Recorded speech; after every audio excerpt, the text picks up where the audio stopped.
Yes, class. Welcome and good morning. Now there is an another video. हम लोगों ने हमारे पिछले वीडियो में हमारे ट्रीटमेंट्स देखे थे एक्यूमुलेटेड लॉसेस के, रिजर्व्स के, इन प्रॉफिट के, कि किस तरीके से हम लोग प्रॉफिट शेयरिंग रेशियो में अगर चेंजेस होते हैं तो हम लोग उनका ट्रीटमेंट करते हैं। अब इस वीडियो के अंदर हम लोग हमारे कुछ कंसेप्ट्स देखेंगे, 3 कंसेप्ट्स देखेंगे। वो तीनों कंसेप्ट्स हम लोग बहुत ध्यान से देखेंगे क्लास, बहुत अच्छे से समझिएगा, क्योंकि ये तीनों कंसेप्ट्स अब आपके आने वाले चैप्टर में बहुत इंपॉर्टेंट है और बहुत जगह आएंगे। जिसमें से पहला कंसेप्ट है आपका treatment of workman compensation reserve. आपके तीनों कंसेप्ट्स बार बार बोल रही हूँ, ध्यान से देखिएगा और बहुत अच्छे से समझिएगा। पहला concept number 1, treatment of workman compensation reserve end fund, WCR और WCF। अब ये वर्कमैन कंपेंसेशन रिजर्व होता क्या है मैम, हमने तो ये फर्स्ट टाइम सुना है। तो क्लास ध्यान से सुनिएगा, वर्कमैन कंपेंसेशन रिजर्व आपको नाम से वर्कर के लिए ये वर्कमैन कंपेंसेशन रिजर्व बनता है। क्यों बनता है कि एक फर्म है, मान लो एक फर्म है, इस फर्म के अंदर 2 पार्टनर काम कर रहे हैं, एक्स एंड वाई। अब इन लोगों ने क्या करा कि जब एक्स एंड वाई यहाँ पे काम कर रहे हैं तो एक्स एंड वाई ने यहाँ पे 10 वर्कर्स रखे। अब जो ये 10 वर्कर्स रखे, उनमें से मान लो कि एक वर्कर का हाथ कट गया, इस वर्कर का हाथ कट गया। अब इस वर्कर का हाथ कट गया तो वर्कर तो फर्म के पास आ गया कि भाई मुझे तो पैसे दो, मेरे तो हॉस्पिटल में खर्चा आ रहा है। तो इस चीज से बचने के लिए, इन पैसों के एकदम से अपने ऊपर लायबिलिटी आने से बचने के लिए एक्स और वाई ने क्या करा, अपने फॉर्म में एक मटका बना लिया जिसके अंदर कुछ अपना पैसा रिजर्व करके रखा। तो इसको कहते हैं वर्कमैन कंपेंसेशन रिजर्व और फंड। समझ में आया कि जब हम अपने वर्कर के लिए अपना कुछ पैसा जमा करके रखते हैं, वो रिजर्व होता है आपका वर्कमैन कंपेंसेशन रिजर्व और फंड। अब इसके 3 केसेस हो सकते हैं। सोचिए, पहला केस क्या कि भगवान ने इतना अच्छा करा कि आपका किसी मजदूर का, किसी वर्कर का कुछ भी चोट नहीं पहुंची इस साल, तो क्या करेंगे। दूसरा केस कि हम लोगों ने रिजर्व में तो 20,000 रुपए रखे हुए थे, लेकिन एक मजदूर का हाथ कटा और वो मांगने आया 12,000 रुपए। वो कितने मांगने आ गया, 12,000 रुपए मांगने आ गया। बचे हुए पैसे का क्या करेंगे, चलो 12,000 तो हमने उसको दे दिए, बचे हुए का क्या करेंगे। और तीसरा केस कि मान लो कि इसी मजदूर के ज्यादा चोट लग गई और ये आ गया 25,000 रुपए मांगने। अब भैया 5,000 रुपए एक्स्ट्रा कहां से लाए, हमने तो 20,000 रुपए जोड़ रखे थे।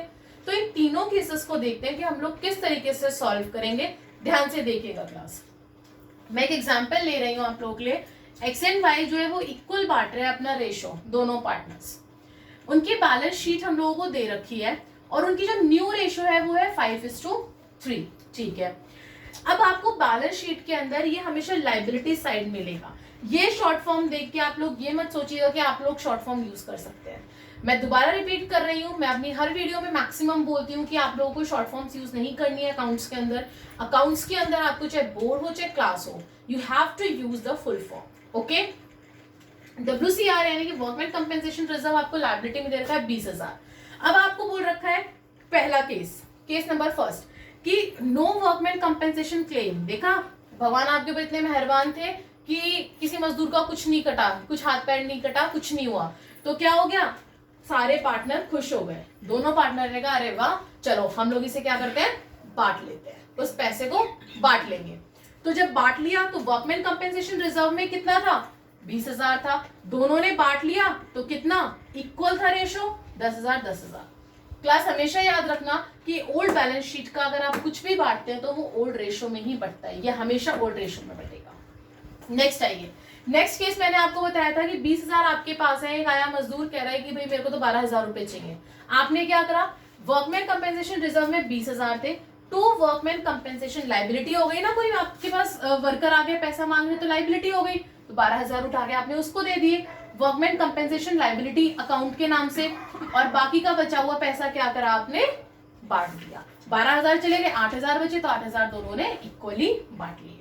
अब तीसरे केस में मैंने कहा था कि अगर मान लो कि भाई ज्यादा पैसे मांगने आ गया, आपके पास कम पैसे हैं, अब आप क्या करोगे। उस केस में हम लोग हमारा एक अकाउंट ओपन करते हैं क्लास, उसका नाम होता है रीवैल्यूएशन अकाउंट। इस अकाउंट को अभी हम लोग पढ़ेंगे आगे, मैं आपको समझाऊंगी इसी वीडियो में, इसी कंसेप्ट की वीडियो में मैं आपको समझाऊंगी कि ये रिवैल्यूएशन अकाउंट होता क्या है, ये कब डेबिट होता है, कब क्रेडिट होता है। बट फिलहाल के लिए ये दिमाग में रखिए कि अगर हमें नुकसान होता है तो हमारा रिवैल्यूएशन डेबिट जाता है, और अगर हमें फायदा होता है तो रिवैल्यूएशन क्रेडिट जाता है। इसके अंदर आपका नॉमिनल रूल लगता है, सॉरी नॉमिनल अकाउंट है ये आपका, तो नॉमिनल अकाउंट वाला रूल यहाँ पे अप्लाई होता है। Debit all losses and credit all gains, यानी कि डेबिट में जितना भी लॉस हो रहा है सारा उसमें, अब यहाँ पे हमें 5,000 का लॉस हो रहा था तो हमने रिवैल्यूएशन को उठा के डेबिट कर दिया। अगर हमें फायदा होता है किसी चीज में तो हम लोग रिवैल्यूएशन को क्रेडिट कर देते हैं। अभी पढ़ेंगे हम इसका कंसेप्ट भी, फिलहाल अपने माइंड में इतना रखिए कि अगर हमें नुकसान हो गया यहाँ पे, वो 25,000 रुपए मांगने आ गए, हमारे पास 5,000 नहीं है, तो वो 5,000 हम लोग रिवैल्यूएशन अकाउंट को डेबिट करके डाल देंगे। अब हम लोग हमारा सेकंड कंसेप्ट देखते हैं। First of all I hope आपको ये कंसेप्ट अच्छे से क्लियर हो गया होगा। मैं दोबारा रिपीट कर रही हूँ, अगर आपको कुछ कंसेप्ट क्लियर नहीं होता please right in the comment box कि मैम हमें ये चीज समझ में नहीं आई है। अब आइए सेकंड कंसेप्ट देखते हैं हम लोग हमारा। यस क्लास, अभी हम लोगों ने कंसेप्ट फर्स्ट देखा जिसके अंदर मैंने आप लोगों को वर्कमैन कंपेंसेशन रिजर्व के बारे में बताया कि किस तरीके से वर्कर्स अगर एकदम से आ जाए आपके पास, फर्म के पास पैसा मांगने, तो आप कैसे करेंगे। अब हम लोग देखते हैं second concept, treatment of investment fluctuation reserve. अभी इन्वेस्टमेंट फ्लक्चुएशन रिजर्व क्या होता है मैम, नई नई चीजें आ रही हैं, अच्छा भी लग रहा होगा आप लोगों को नए नए कंसेप्ट पढ़ना। इन्वेस्टमेंट फ्लक्चुएशन रिजर्व के अंदर क्या होता है, मान लो कि एक फर्म है, उस फर्म ने लैंड और शेयर पैसा इन्वेस्ट करा हुआ है 5 लाख रुपए फॉर एग्जाम्पल, ठीक है। अब इन केस जब हम लोग हमारा रिवैल्यूएशन, यानी कि मान लो कि हमने 1 साल बाद हम लोग जब हमारे लैंड और शेयर की वैल्यू देखने लगे कि हाँ भाई पिछले साल तो 5 लाख थी, इस साल कितनी है, तो इसमें क्या क्या केसेस बन सकते हैं। 4 केसेस बनेंगे क्लास। पहला केस कि कोई चेंज ही नहीं आया, अरे पिछले साल भी 5 लाख थी, इस साल भी 5 लाख है। अब सेकेंड केस ये बन सकता है इसके अंदर कि मान लो हमने इसके लिए भी हमारा एक रिजर्व बना के रखा हुआ था जिसके अंदर हमने 30,000 रुपए रखे हुए थे, ठीक है। अब हमारा एकदम से मान लो 18,000 का कमी आ गई हमारी इन्वेस्टमेंट उसमें, शेयर्स में, इन्वेस्टमेंट में, लैंड और शेयर्स में 5 लाख से आपके 18,000 रुपए कम हो गए, तो आप क्या करोगे, यू कैन बियर इट। कैसे कि 30,000 का आपने रिजर्व बना रखा था, तो 30,000 में से 18,000 आप लोग बियर कर सकते हो, बाकी का बचा हुआ पैसा बांट लो। तीसरा केस आ सकता है कि मान लो कि आपको 1 लाख का नुकसान हो गया, पिछले साल आपकी इन्वेस्टमेंट 5 लाख की थी, जब हमने इस साल चेक करी मार्केट वैल्यू आपकी इन्वेस्टमेंट की, तो इस साल आपकी 4 लाख हो गई, 1 साल का 1 लाख का नुकसान हो गया। अब क्या करोगे इस केस में, ये हम केस नंबर 3 में देखेंगे। केस नंबर 4 में क्या होगा कि मान लो आपकी इस साल वैल्यू 5 लाख थी, मार्केट वैल्यू इन्वेस्टमेंट की, अगले साल जब हमने देखी तो हमारी 5 लाख की जगह मार्केट वैल्यू हो गई 5,50,000। वाओ, पार्टनर्स तो खुश हो गए कि हमारी 50,000 वैल्यू इस बार इंक्रीज हो गई। तो इस केस में हम क्या करेंगे, ये केस नंबर 4 में देखेंगे। अब आइए क्लास, हम लोग एक एग्जाम्पल के थ्रू ये चारों केसेस समझते हैं कि किस केस में क्या जर्नल एंट्री होती है। एक्स एंड वाई पार्टनर्स हैं, सेम इक्वल में वो अपना बांट रहे हैं रेशो। उनकी बैलेंस शीट में लिखा हुआ है कुछ इस तरीके से, investment fluctuation fund liability side लिखा हुआ है 30,000, और इन्वेस्टमेंट हमेशा याद रखिएगा जब भी आप क्वेश्चन में इन्वेस्टमेंट फ्लक्चुएशन फंड देखेंगे, इन्वेस्टमेंट हमेशा होगा एसेट साइड में। तो इन्वेस्टमेंट फ्लक्चुएशन फंड 30,000 और इन्वेस्टमेंट कितनी है, 5 लाख है, ठीक है। मार्केट वैल्यू इसकी आपकी इस तरीके से यहाँ पे गिवन होगी क्वेश्चन के अंदर, अगर गिवन होगी। अब पहला केस मैंने क्या बताया कि कोई चेंज ही नहीं आया, जो थी हमारी मार्केट वैल्यू वही अगले साल रही इन्वेस्टमेंट की। तो उस केस में जैसे हम वर्कमैन कंपेंसेशन में पार्टनर्स में बांट देते हैं, ये भी आपका बढ़ जाएगा investment fluctuation fund account debit, 30,000 का था हमारा reserve, to X capital to Y's capital और इक्वली ओल्ड रेशियो में बढ़ेगा। समझ में आया। सेकेंड केस में मैंने बताया था कि जितना हमारे पास रिजर्व है उसका कुछ हिस्से का हम लोगों का लॉस हो गया हमें। मान लो कि 5 लाख है और हमें 18 लाख, ये देखो हमारी जो मार्केट वैल्यू हो गई सेकंड केस में वो 4,82,000 होगी, 4,82,000 होगी, मतलब हमें 18,000 का लॉस हो गया इस साल। तो वो हम बियर कर सकते हैं क्योंकि हमारे पास रिजर्व है 30,000 का, हमने तो बना रखा है हमारा फंड रिजर्व 30,000 का। तो हम लोग इस केस में क्या करेंगे, इन्वेस्टमेंट फ्लक्चुएशन फंड 30,000, उसमें से 18,000 हम लोग इन्वेस्टमेंट का निकाल लेंगे। किसका निकाल लेंगे, इन्वेस्टमेंट के नाम पे निकाल लेंगे। बचा कितना, 12,000 दोनों पार्टनर्स में इक्वली बट जाएगा। केस नंबर 3, हम थर्ड केस पे आते हैं। थर्ड केस में मैंने आपको बताया था कि अब कंपनी को इन्वेस्टमेंट में 1 लाख का नुकसान हो गया। अब कंपनी क्या करेगी, 1 लाख का नुकसान हो गया उसे, जबकि हमारे पास फंड में कितना पैसा है, सिर्फ 30,000 है। याद करिए अभी हम लोगों ने उसके अंदर देखा था, वर्कमैन कंपेंसेशन रिजर्व के अंदर देखा था कि किस तरीके से अगर आप लोगों को नुकसान होता है तो हम लोग क्या करते हैं, रिवैल्यूएशन अकाउंट को हम लोग डाल देते हैं।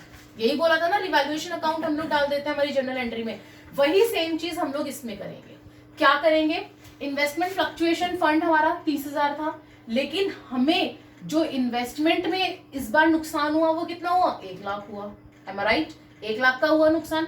तो हम लोगों ने 70,000 रुपए हम लोगों की रिवैल्यूएशन से, अभी मैंने आपको बताया था कि रिवैल्यूएशन के अंदर जब भी आपको नुकसान होता है तो रिवैल्यूएशन को हम डेबिट शो कर देते हैं, और यहाँ पे हमें 70,000 का नुकसान हुआ तो वो हम लोग रिवैल्यूएशन में डाल देंगे 70,000। वहीं अगर हमें प्रॉफिट होता, जो ये प्रॉफिट हुआ 50,000 का, तो वो हम 50,000 का प्रॉफिट क्या करेंगे, रिवैल्यूएशन को क्रेडिट कर देंगे उस टाइम।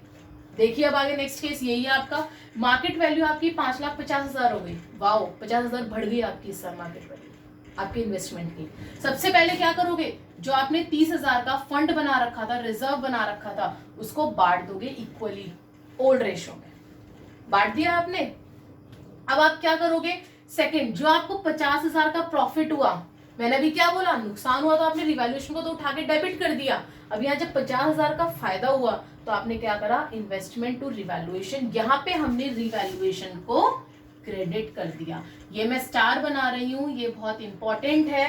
अब आपने ये तो देख लिया कि वर्कमैन कंपेंसेशन रिजर्व अगर होता है तो हम लोग क्या करते हैं उसके कंसेप्ट में, इन्वेस्टमेंट फ्लक्चुएशन रिजर्व के कंसेप्ट में क्या करते हैं। अब हम लोग हमारा देखेंगे रिवैल्यूएशन होता क्या है, जो कि ये बार बार आ रहा है। रिवैल्यूएशन का पूरा कंसेप्ट क्या है, आइए क्लास देखते हैं अब हम लोग रिवैल्यूएशन। यस क्लास, अभी हम लोगों ने हमारे 2 कंसेप्ट अच्छे से देख लिए, एक हमारा वर्कमैन कंपेंसेशन रिजर्व का और एक हमारा इन्वेस्टमेंट फ्लक्चुएशन रिजर्व का। अब हम लोग हमारा तीसरा कंसेप्ट देखते हैं रिवैल्यूएशन का, जो आपका आगे तक काम आएगा और बहुत इंपॉर्टेंट टॉपिक है आपका। प्लीज ध्यान से सुनिएगा क्लासेस कंसेप्ट को। Revaluation of assets, revaluation of assets, ये आपका नाम से पता चल रहा होगा, रीवैल्यू। अब हम लोग इसके अंदर करते क्या है कि इस साल जो हमारी एसेट्स और लायबिलिटी की वैल्यू थी वो हम लोग अगले साल देखते हैं कि अगले साल हमारी एसेट्स एंड लायबिलिटी की वैल्यू क्या हुई।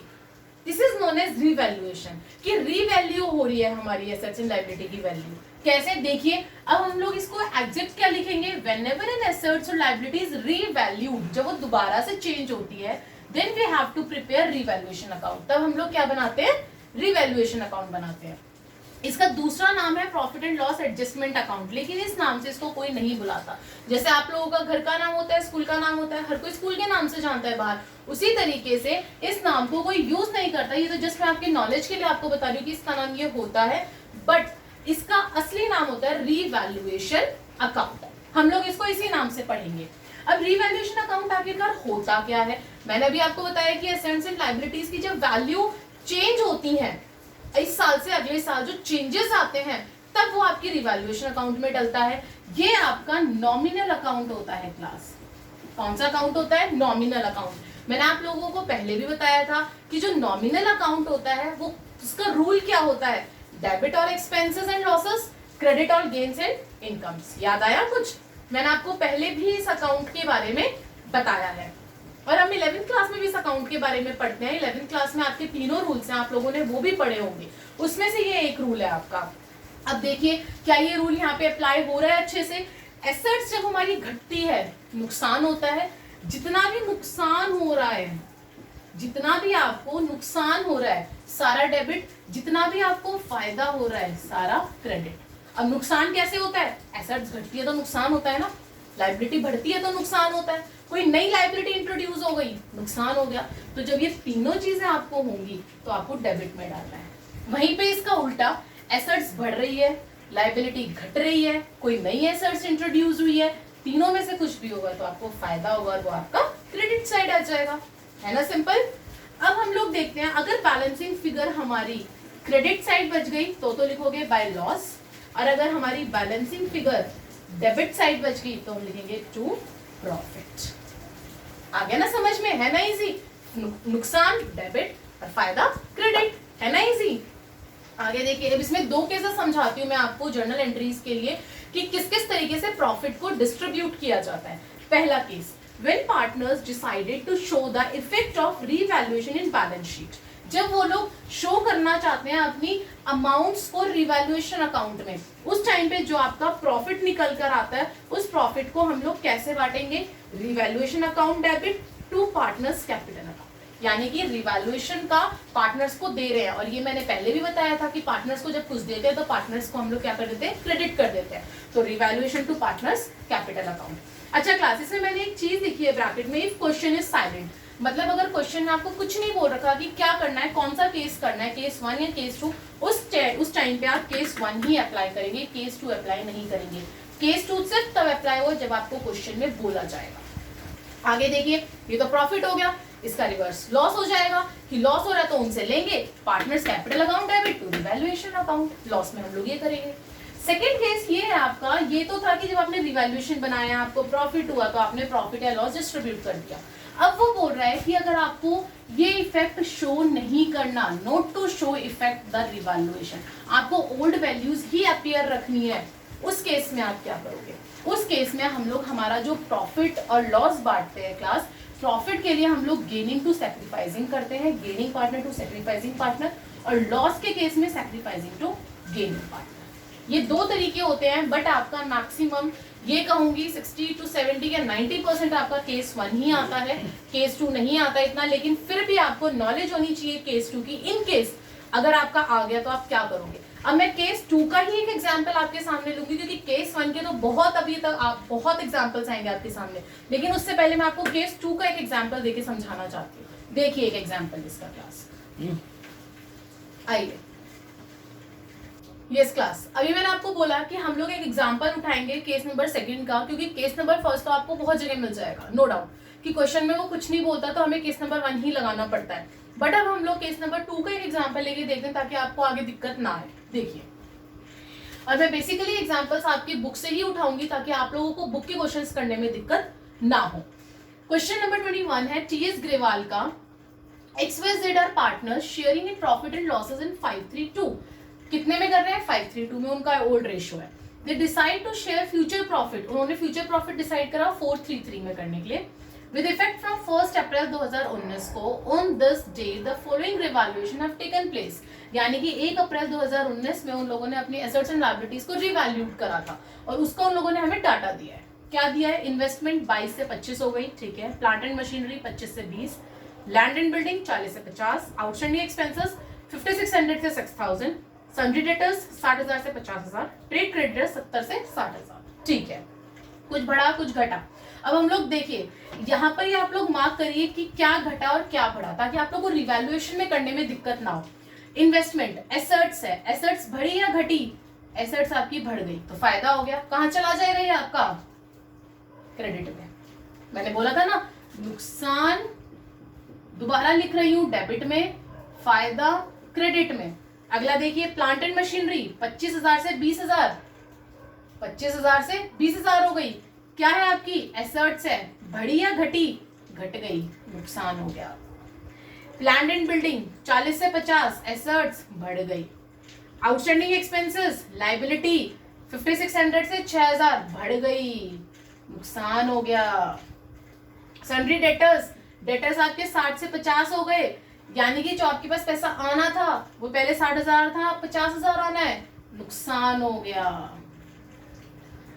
ट्रेड क्रेडिटर्स जो आपको देने थे 70 से 60, यानी कि पहले 70 थे, आपको 70,000 देने थे, अब 60,000 देने हैं, लायबिलिटी डिक्रीज हो गई, फायदा हो गया। आगे क्वेश्चन देखिए, pass necessary adjustment entry to be made because of the above changes, ऊपर जो चेंजेस हुए हैं उसके चक्कर में आपको एक एडजस्टमेंट एंट्री पास करनी है। क्वेश्चन ध्यान से सुनना, एडजस्टमेंट एंट्री पास करनी है in the value of assets and liability, however old values will continue in the books. यही था आपका केस सेकंड। तो देखिए अब इसको हम कैसे सॉल्व करते हैं। सबसे पहले मैंने बोल रखा है कि आंख बंद करके सैक्रिफाइसिंग और गेनिंग निकाली है। New old share minus new share. Old कितना था? 532, 5/10, 3/10 और 2/10। न्यू कितना था? 4/10, 3/10 और 3/10। हम लोगों ने निकाला, एक्स हमारा क्या कर रहा है? सेक्रीफाइस कर रहा है। एक्स क्या कर रहा है? सेक्रीफाइस कर रहा है। और जेड क्या कर रहा है? गेन कर रहा है। चलो भाई ठीक है, हमारा पहला स्टेप हो गया। आगे देखिए रिवैल्यूएशन। अब हम लोगों ने यहाँ हमारी शॉर्ट समरी तो बना ही ली, फटाफट से हम लोग हमारे इसमें डाल देंगे। सबसे पहले एसेट्स बढ़ रहा है, फायदा हो रहा है हमें, कितने से हो रहा है 3000 से, बाय इन्वेस्टमेंट 3000। दूसरा देखिए एसेट्स हमारी घट रही है तो क्या हो रहा है, नुकसान हो रहा है, कितने से नुकसान हो रहा है 5000 से, टू प्लांट एंड मशीनरी 5000।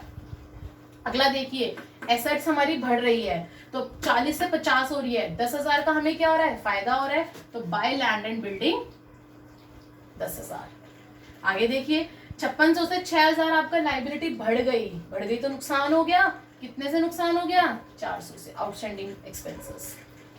आपकी डेटर्स 60,000 से 50,000 हो गए, भाई आपके जो देनदारी थी, जो आपको देने आने वाले थे वो आपके घट गए, लोग नुकसान हो गया आपको 10,000 का। अब आपका 70,000 आपके क्रेडिटर्स थे, यानी कि आपको पैसा देना था और दिए कितने आपने 60,000। अगले साल कितना हो गया 60,000, तो लाइबिलिटी क्या हो गई, घट गई, फायदा हो गया, भाई 70,000 देने थे अब 60,000 देने हैं तो फायदा हो गया, तो क्रेडिटर्स 10,000। आया समझ में? दोनों साइड को इक्वल करो, इसमें कितना आ रहा है, इसमें 15,400, इसमें 23,000, तो बड़ी वाली साइड हम लोग सबसे पहले लिखते हैं, दोनों साइड मैंने बड़ी वाली साइड लिख ली। अब यहाँ कितना कम पड़ रहा है 7600। अगर हम लोग 23,000 में से 15,400 को माइनस करेंगे कितना बचेगा 7600। और मैंने क्या बताया था, यहाँ क्या लिखते हैं, टू प्रॉफिट। क्या लिखते हैं, टू प्रॉफिट। अब हम लोगों को उसने एंट्री करने के लिए कहा है। एंट्री में मैंने आपको बताया था अभी केस सेकंड में मैंने प्रॉफिट और लॉस का दोनों का बताया था। अब हमें यहाँ प्रॉफिट हो रहा है तो यहाँ प्रॉफिट वाली एंट्री लिखेंगे। प्रॉफिट में मैंने क्या बताया था, gaining partner account debit to sacrificing partner account, यही बताया था। तो देख लीजिए गेन कौन कर रहा है, जेड, तो Z capital account to X capital account. ठीक है, अब अमाउंट वही जो आज तक हम लोग अभी तक करते आ रहे हैं हमारे हर क्वेश्चन में, जितना हमारा प्रॉफिट हुआ है उसका इन लोगों का कितना हिस्सा बन रहा है, 110 और 110 बन रहा है दोनों का। तो 7600 का 110 निकालिए, 0 से 0 गया, 760 दोनों में आ जाएगा। सो क्लास आज की वीडियो में हम लोगों ने हमारे 3 बहुत अच्छे से कंसेप्ट समझे, बहुत क्लियरली समझे, एंड आई होप कि आप लोगों को ये तीनों कंसेप्ट अच्छे से क्लियर हुए होंगे, क्योंकि ये तीनों कंसेप्ट आपके आने वाले चैप्टर के लिए बहुत इंपॉर्टेंट है। अब हम लोग हमारी नेक्स्ट वीडियो में और क्वेश्चंस करेंगे, डरिए मत कि ये क्वेश्चन हो गया आगे नहीं होंगे, नहीं, हम लोग और वीडियो में अब हमारे टीएस ग्रेवाल के कुछ इंपॉर्टेंट क्वेश्चंस उठाएंगे, जिसके अंदर आपको मैक्सिमम चीजें मैं सॉल्व करवाऊंगी। 1-2 क्वेश्चन आप भी ट्राई करिएगा, जो मैंने आपको बेसिक कंसेप्ट बताए हैं उनके बेसिस पे। और अगर इन कंसेप्ट्स में आपको प्रॉब्लम है तो प्लीज कमेंट बॉक्स में मुझे जरूर लिखिएगा और सब्सक्राइब करना मत भूलिएगा, ताकि आप लोगों को मेरी हर चैनल की जैसे ही मैं कोई भी वीडियो अपलोड करूं आपके पास नोटिफिकेशन आ जाए। Thank you class.